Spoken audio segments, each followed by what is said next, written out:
Bonjour à tous, je vais donc embrayer, je vais même essayer de boucler ça en un petit peu moins de 30 minutes, je pense que ça devrait le faire, puisque pas mal d'éléments qu'on vient d'entendre, voilà, on se rejoint sur pas mal d'éléments, donc et puis tu confirmes que c'est une bonne idée, hein. Ok, on aura un peu de temps pour les questions. Juste un tout petit point sur le titre qui a changé par rapport au programme. Voilà, on va plutôt se concentrer sur du concret en France, sur des outils justement utilisables en France et même éventuellement en langue française. Donc allons-y. Les trois parties, c'est donc justement une revue qui n'a pas forcément l'ambition d'être exhaustive, mais qui est quand même assez variée, voilà, je dirais même hétéroclite, d'outils qui sont tous des outils informatiques finalement. Un partage d'expérience parce qu'on utilise dans notre centre justement deux solutions depuis quelques temps, et puis des recommandations qui ne seront pas les miennes, mais celles basées sur des publications là aussi. La revue, alors voilà, justement, on va les prendre l'un après l'autre, mais en les survolant assez rapidement. Un premier exemple de logiciel qui est disponible gratuitement pour nos amis québécois, mais qui est payant pour nous, pour 50 $ canadiens, qui a été présenté d'ailleurs à l'ACFOS il y a 15 jours, et qui est à la destination principalement des élèves d'écoles élémentaires, et qui est assez intéressant parce que voilà, il a déjà un système de rapport signal sur bruit adaptatif, c'est-à-dire que les exercices sont faits évidemment dans le bruit avec une difficulté qui s'adapte selon les progrès de l'enfant. Alors un deuxième logiciel que je vous montre, qui pour l'instant n'est pas du tout disponible en langue française, mais qui commence à le devenir, qui est un logiciel déjà assez ancien et qui est intéressant, qui est aussi avec des exercices très variés sur des sons de parole et des sons de musique, de bruit familier. Il y a 2 orthophonistes cette année qui ont commencé qui ont choisi comme sujet de mémoire de le traduire en langue française, et elles m'ont dit que d'autres étudiants d'orthophonistes allaient prendre le relais pour poursuivre la tâche, dans le but de le mettre à disposition, voilà, gratuitement pour tout le monde, parce qu'il est déjà disponible gratuitement aujourd'hui. Encore comme ce matin pour l'Édouard qu'a cité Alain Vinet, eh bien je poursuis sur 2 logiciels qui sont toujours disponibles aujourd'hui sur le site Audivimédia, La souris bleue et Le monde sonore d'Otto, et qui sont là aussi à destination, enfin à l'usage, disons, de l'entraînement des enfants. Élodie Lacor vous a cité rapidement avant le l'IFIC, qui est donc une plateforme en ligne cette fois-ci, accessible gratuitement pour même les particuliers qui souhaitent s'entraîner donc chez eux, qui est une plateforme intéressante parce que les exercices sont variés, sont complétés, c'est-à-dire les mises à jour sont poursuivies régulièrement. Je me suis un petit peu, voilà, j'ai demandé un code d'accès, je me suis entraîné un peu dessus, c'est sympathique. C'est vrai que l'interface n'est pas hyper enfin, pas intuitive, mais pratique, mais ça reste malgré tout une plateforme intéressante. On va passer donc à un autre logiciel qui est Audiologue 4 dans sa dernière version. Alors c'est un logiciel allemand, la société Flexsoft qui a fait ce logiciel est donc une entreprise allemande, et la version française avait été faite il y a donc quelques années par Édition Créasoft, faite et donc commercialisée par eux. Mais voilà, c'est dommage que le logiciel ne le soit plus commercialisé. Il a été chez cette société remplacé par un nouveau logiciel qu'on verra juste après. Pourtant, il était peut-être un des plus, d'après ce que j'ai pu trouver, en tout cas un des plus intéressants, des plus variés dans les exercices proposés, notamment avec des exercices de localisation et d'écoute dichotique aussi. Il avait aussi ses limites, certes, mais il est difficile à trouver aujourd'hui en langue française. Le nouveau, justement, qui a pris la suite, c'est Auditico. Donc Happy Neurone fait partie du même groupe que Édition Créasoft qu'on a vu juste avant, le groupe SBT.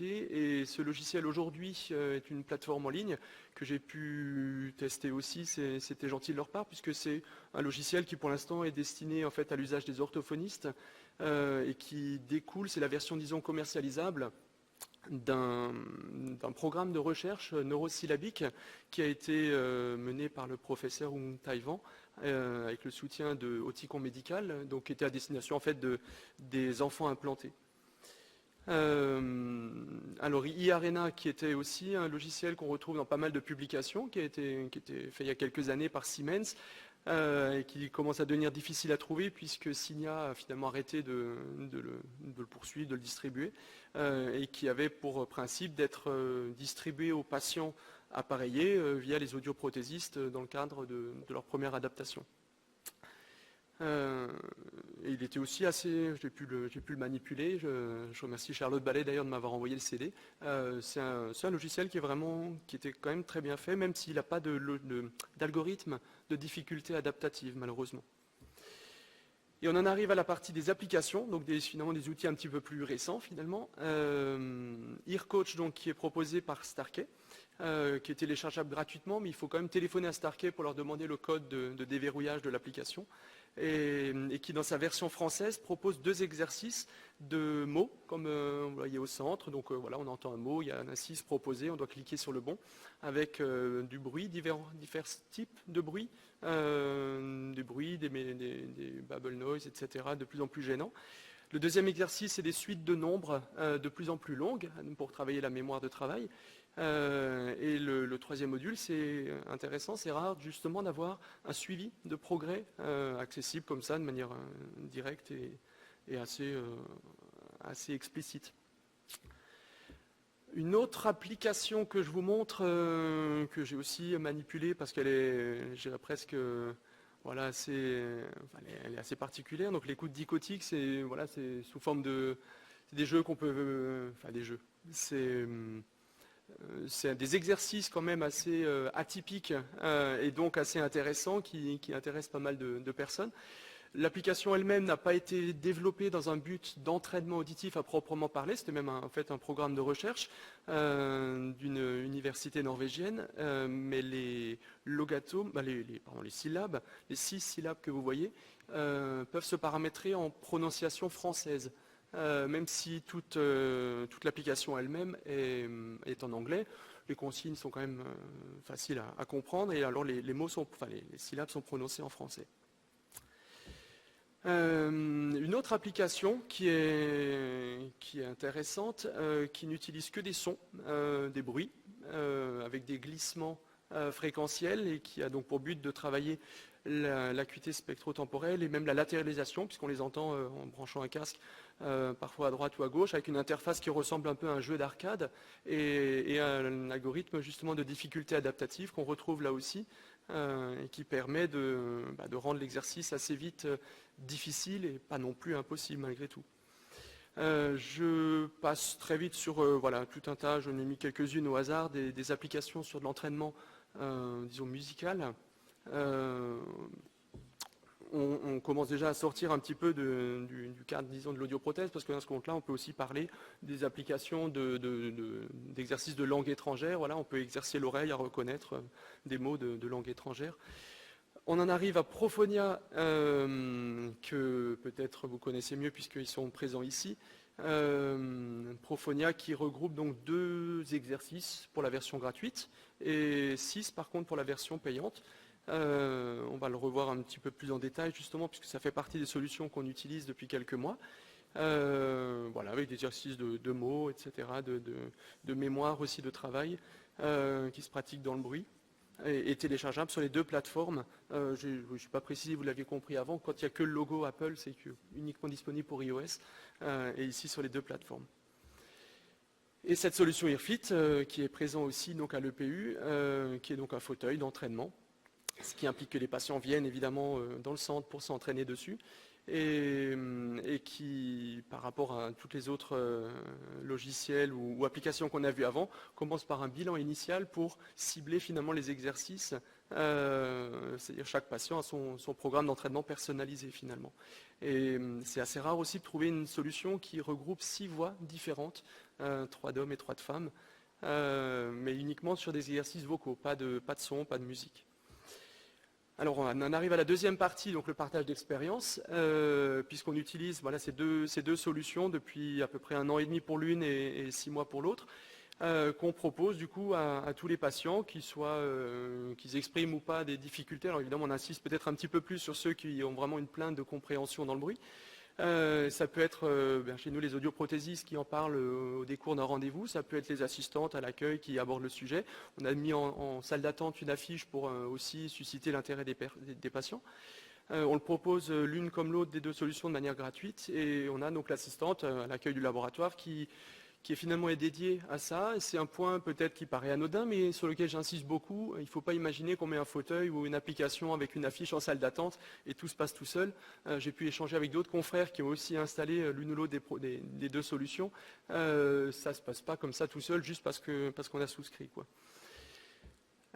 Donc la comparaison, là, le retour d'expérience que je vous propose de regarder, c'est sur l'assiduité, c'est-à-dire l'utilisation, le nombre de patients qui l'ont utilisé et combien de temps ils ont passé dessus, et non pas sur les résultats, donc les progrès à proprement parler. Ici, donc, la solution Prophonia. Alors, on voit sur le petit graphique que les 6 jeux sont pratiquement tous, sauf un petit peu moins, mais tous été pratiqués. Donc ils ont tous finalement eu le même intérêt par les utilisateurs. Mais alors on peut découper les 35 utilisateurs en 3 groupes que j'appelle, c'est purement voilà, un choix personnel, les motivés, les touristes, les fantômes. Les fantômes, il y en a quand même 13, un bon tiers, qui se sont inscrits ou que l'on a invité à télécharger l'application et qui n'ont jamais ouvert ou en tout cas pas réussi, problème technique, problème d'intérêt, de temps, etc. Ils n'ont pas démarré un seul jeu. Les touristes ont pu quand même tester, alors c'est les points violets, vous voyez, un jeu, 2, 3, jusqu'à 6 jeux, mais en passant au total moins d'1 heure sur l'ensemble des jeux qu'ils ont testés, c'est-à-dire qu'ils ont testé un peu par curiosité, et 8 motivés qui ont mis, c'est purement arbitraire, hein, j'ai décrété 1 heure comme charnière, on peut estimer que s'ils ont passé au moins 1 heure dessus, c'est qu'ils ont eu plus que de la curiosité en tout cas. La deuxième solution, donc IRFIT. Regardez simplement le graphique du haut. Les traits bleus représentent donc le nombre de séances et en rouge le nombre d'exercices, puisqu'il peut y avoir plusieurs exercices dans une séance. Chaque séance dure 20-25 minutes à peu près. Et alors, allez, avançons. Là aussi, je l'ai découpé en 2 groupes. On n'a pas de fantômes, puisque tous ceux qui ont été inscrits sur la plateforme IRFIT ont au minimum fait la première séance qui n'est pas de l'entraînement, mais qui est le bilan. Certains, vous voyez, parmi les touristes, ont fait malgré tout 1 ou 2 séances d'entraînement après le bilan initial, mais pour un total inférieur à 1 heure, et 46 patients qui ont malgré tout fait plus d'1 heure d'entraînement pour voilà, une moyenne de 10 à 15 séances finalement. Alors si on compile un petit peu ce qu'on vient de voir à l'instant sur un tableau, on voit qu'en faisant un rapport par mois pour comparer les deux, puisqu'on n'a pas le même recul sur les deux solutions. C'est plus facile d'inviter les gens à télécharger l'application, 7 par mois contre à peu près 4 pour IRFIT, puisque ça implique des déplacements, c'est quand même un frein à ne pas négliger. Par contre, dès lors que l'une ou l'autre des deux solutions est optée, clairement, les gens qui acceptent finalement de rentrer dans la contrainte de déplacement, de s'entraîner, etc., c'est qu'il y a une motivation quand même plus importante que la simple curiosité de télécharger sans grande contrainte une application. Parce qu'on peut parler donc d'efficacité, là David vient d'en parler avant, mais pour être efficace, il faut quand même déjà au moins le pratiquer finalement. Et on en arrive à la 3e partie, on est dans les temps, je crois quand même qu'on sera en avance, donc tant mieux. Les recommandations, donc finalement les logiciels, les applications peuvent être efficaces, mais à quelles conditions? C'est-à-dire oui, ça marche sur la tâche entraînée, ça c'est, on pourrait dire, indiscutable. Il y a de la généralisation, il y a de la persistance dans le temps, mais à quelles conditions? Il y a un progrès, mais est-ce que le progrès est optimal? Est-ce qu'il aurait pu être plus important avec d'autres matériels vocaux, etc. On retrouve quelques recommandations, mais encore une fois, une recommandation n'est pas forcément une vérité absolue. Alors le support, voilà, il y avait des CD, on arrive plus maintenant vers des applications mobiles. On voit que la technologie évolue. Pour résumer ça de manière finalement assez simple, il n'y a rien de, disons pas un scoop, le matériel, le logiciel utilisé doit être interactif, pratique et permettre un suivi des progrès. C'est-à-dire que interactif, la personne doit s'impliquer, doit écouter, répondre. Malgré tout, il y a déjà des études qui ont montré que de manière passive, des gens qui entendent simplement du son en faisant autre chose, par exemple un jeu de Tetris pendant l'expérience à laquelle je pense, enfin la publication, ces personnes-là progressaient malgré tout. Le côté pratique, voilà, ludique, pour renforcer l'attrait, la motivation et le suivi des progrès. Alors on reviendra aussi là-dessus peut-être plus tard. Peut-être sûrement même. Le type d'exercice, on l'a déjà entendu dans les précédentes communications, ils sont variés, voilà, la mémorisation, la localisation, etc. Il y en a globalement deux types d'exercices et David l'a évoqué avant, il faut effectivement combiner les deux, c'est-à-dire des exercices voilà, analytiques ou bottom-up, c'est-à-dire des tâches de discrimination, par exemple de perception, discrimination, reconnaissance, et des tâches plus complexes, dites top-down, c'est-à-dire de compréhension, d'analyse, hein, des tâches plus complexes, et les recommandations qu'on trouve, là j'ai pris deux publications de 2015 et 2007 parmi d'autres, mais on retrouve un peu ce consensus d'avoir une solution d'entraînement qui combine les deux types d'exercices. Le matériel sonore, est-ce qu'il faut des sons, des mots, de la musique ou autre chose? Alors le manque de preuves, voilà, il vient de cette méta-analyse je ne sais plus, de 2018. Donc voilà, on ne peut pas dire qu'une voix d'homme, de femme, une voix familière ou pas, soit forcément plus efficace qu'une autre, que tel type de bruit est plus pertinent que tel autre type de bruit. C'est patient dépendant, c'est probablement le mélange de sons qui sera intéressant pour que le progrès ne soit pas spécifique au son utilisé. Le niveau, est-ce que l'exercice, la tâche, est-ce qu'elle doit être difficile, impossible ou très facile pour que la personne ait envie de continuer? Alors là aussi, il n'y a pas de vérité absolue. Ce qui semble être recommandé de manière générale, c'est la difficulté adaptative, c'est-à-dire que le patient doit être, enfin le patient, la personne, doit être en dehors de sa zone de confort. Il faut que ça soit un peu difficile. Et c'est là où les algorithmes de difficulté adaptative sont intéressants. Ils sont, en règle générale, dans les procédures expérimentales, paramétrés sur un objectif de 70-80% de taux de réussite. Donc on leur demande voilà, d'écouter des sons, des mots, de répondre d'une certaine manière. Et l'algorithme fait que les personnes vont se tromper 10, 20, 30 fois, 50 fois. Le but, c'est que ça soit suffisamment difficile pour qu'ils progressent et pas trop difficile pour ne pas les décourager. Mais il y a déjà des tâches, des expériences qui ont été faites sur des tâches impossibles. On fait écouter 3 sons, en disant qu'un des 3 est plus aigu que les 2 autres. Dites-nous si c'est le premier, deuxième, troisième. En réalité, c'était les 3 mêmes fréquences. Et les personnes, à force de s'efforcer malgré tout de choisir finalement un peu au hasard en pensant bien faire, ces personnes progressent, alors que les 3 sons étaient identiques. Et donc voilà, en tout cas, une difficulté adaptative est finalement plus intéressante. La cadence, est-ce qu'il vaut mieux finalement répartir un volume global d'entraînement sur beaucoup de séances en peu de temps ou beaucoup de séances en un nombre espacé? Alors, il y a une étude en tout cas qui n'a pas conclu de différence, c'est-à-dire pas de recommandation finalement. Ils ont comparé le même volume, 2 séances par semaine, 5 séances par semaine. Au bout du compte, les progrès étaient les mêmes dans les 2 groupes. Et c'est malgré tout très dépendant de la tâche. Des tâches simples finalement vont progresser plus vite, des tâches plus complexes demanderont plus de temps, ça paraît une évidence, mais la cadence finalement elle va aussi dépendre de la disponibilité de la personne. Il n'y a pas de recommandations très claires aujourd'hui là-dessus. Le feedback, donc le retour, le fait de dire à la personne quand elle pratique un exercice, bravo, bonne réponse, attention, erreur, ça a une influence. On voit donc sur le graphique les quatre conditions, je ne sais pas si c'est assez lisible, 10% positif, le fait que pendant la tâche expérimentale, 10% des essais, on disait à la personne bravo, bonne réponse, ou 90% leur disaient non, attention, erreur, évidemment ça revient indirectement au même, ou dans le cas inverse, 10% d'avertissement sur une réponse négative, où 90% du temps c'était un bravo qui s'affichait, sachant que la tâche était impossible. C'était la même étude où on entend les 3 sons identiques, on leur demande de dire quel est le plus aigu. Et on se rend compte que le simple fait de leur donner un feedback ou un autre ne leur donne pas les mêmes progrès, puisqu'il y a des tests avant et après cette phase d'entraînement. Et le seul cas condition de feedback qui a donné des progrès significativement positifs, c'était pour les 10% donc, de Bravo. Il faut leur donner l'impression qu'ils n'ont que 10%, ce qui était faux puisque c'était de toute façon une tâche impossible à réaliser. Donc ils comprenaient que la tâche était difficile puisqu'ils n'avaient soi-disant que 10% de bonnes réponses. Mais en tout cas on leur disait bravo, on leur disait pas attention 90% d'erreurs, quoi.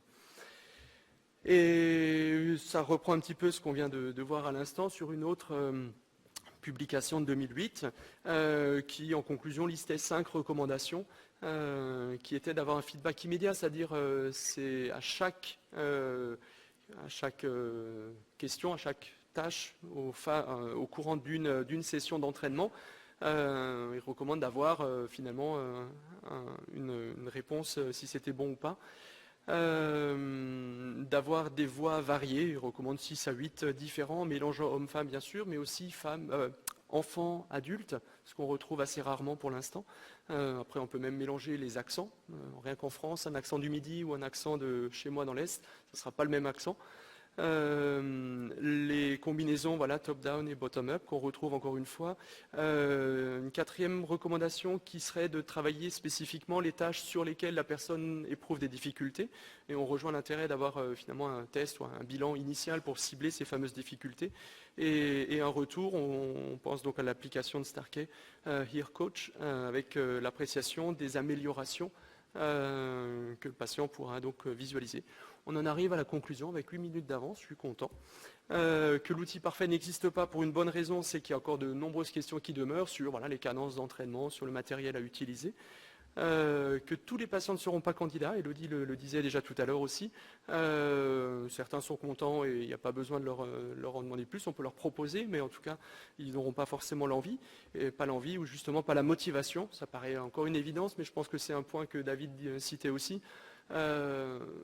Sans motivation, on n'arrivera pas à grand-chose, donc le meilleur outil sans patient motivé, ça sera toujours un mauvais outil. Et on a terminé. Voilà.